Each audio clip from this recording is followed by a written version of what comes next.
Bien, bonjour et bienvenue à tous dans cette dernière vidéo du chapitre où on va discuter un petit peu d'identification des gaz.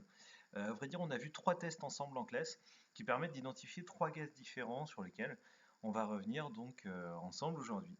Alors le premier d'entre eux, vous vous souvenez, c'est le dihydrogène. Alors le dihydrogène, le principe du test, c'est qu'on approche une allumette enflammée de ce gaz et on a une légère détonation si jamais ce gaz c'est bien du dihydrogène. Alors je vous passe rapidement une vidéo donc de ce test. Alors pour le coup, je vais pouvoir mettre le son. Donc vous vous souvenez, on se contente.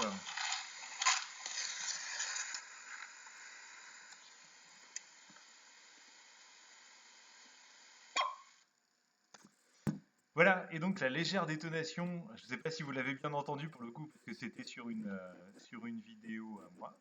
La légère détonation donc qu'on entend ici, elle est caractéristique du dihydrogène. Donc si jamais il y a un gaz qui se comporte de cette manière, eh bien vous pourrez affirmer que c'est du dihydrogène.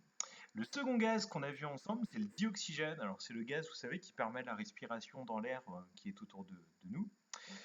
Et lui, il se comporte un petit peu différemment. On fait un autre test. Cette fois-ci, on approche une allumette qui est incandescente, donc qui est éteinte, mais encore un petit peu rouge. Et normalement, eh bien, il se trouve que l'allumette est censée se rallumer. Alors, de la même manière, je vous montre rapidement à quoi ressemble le test. Tac. Voilà. Donc, vous voyez, la personne qui est là, donc elle a une allumette enflammée. Elle va donc éteindre l'allumette. Là, c'est un tout petit peu incandescent. Et puis, elle va introduire donc ce bout d'allumette incandescente à l'intérieur du flacon qui contient du dioxygène. Et vous voyez, eh bien, cette allumette, elle se rallume.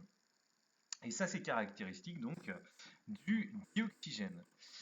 Enfin, et pour terminer sur ces différents gaz, le dernier, et c'est celui qu'on a mis en évidence ensemble, parce qu'il se trouve que lorsqu'on fait réagir le vinaigre avec le bicarbonate de soude, vous avez pu vous apercevoir que ce qui s'est formé, c'est du dioxyde de carbone.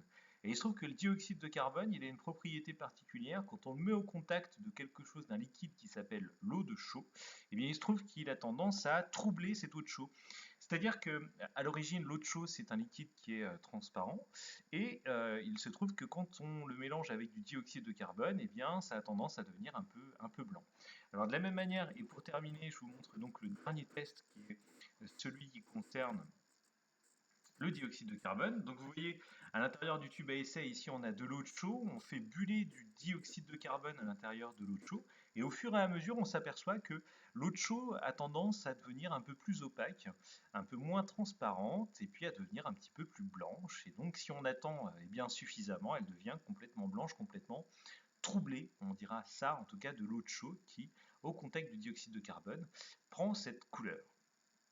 Voilà un petit peu pour tout ce que j'avais à vous montrer aujourd'hui. Je vous remets rapidement ce qui concerne le dioxyde de carbone si vous n'avez pas eu le temps de noter.